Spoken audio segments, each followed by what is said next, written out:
Okay.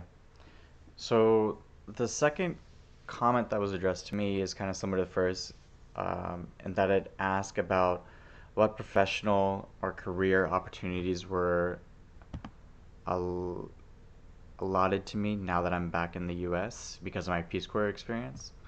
So all Peace Corps volunteers, unless it's changed, they get like a year of non-competitive eligibility, which means that when they apply for federal jobs and anyone else using that eligibility for hiring purposes, they get extra points. They move to the top of the status pile, I think, on the same rank as veterans.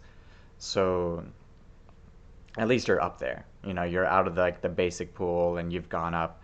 And federal agencies and anyone else using NCE uh, really like that because they feel that I know that I've talked to a few recruiters who felt that their hands were tied in hiring because of their point system. They sometimes had to hire someone because they had, some sort of status, and they weren't able to hire the most qualified people.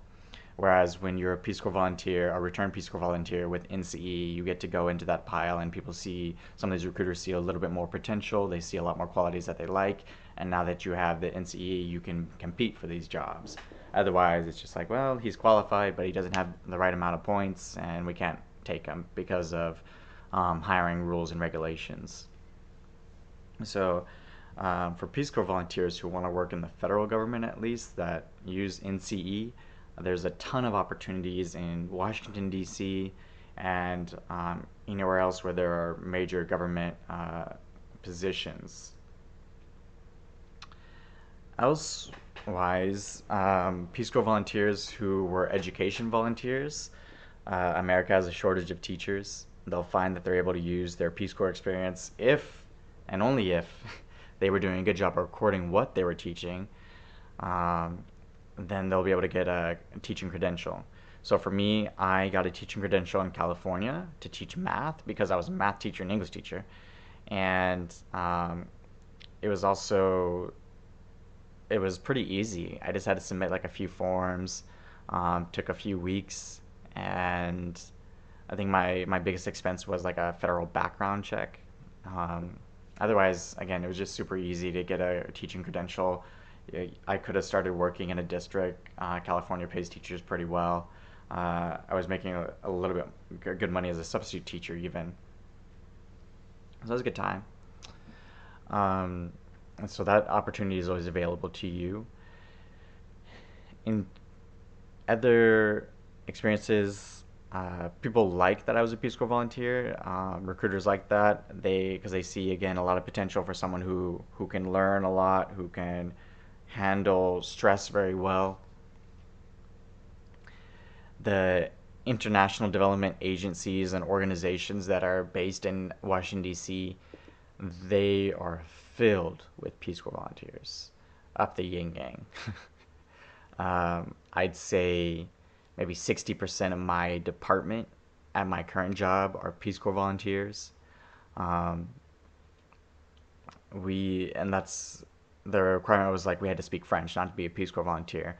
But we just had to be able to speak French. We had to be able to understand the working climate. Our partners in West and Central Africa, how difficult certain conditions can be, communication styles, and that's what Peace Corps volunteers can bring to the table. Just understanding uh, what they're getting their hands on.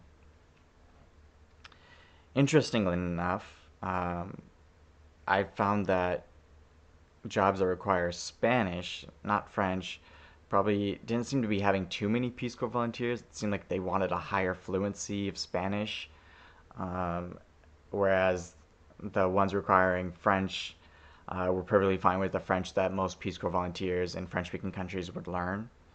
Again, it's never going to be completely fluent. They're not going to be the greatest at writing business letters, but it's good enough. And so that's what I found. Otherwise, I think Peace Corps is an experience, and if you want to be if you want to be appreciated by a recruiter, you really have to make sure that you're getting the most out of your experience. Make sure that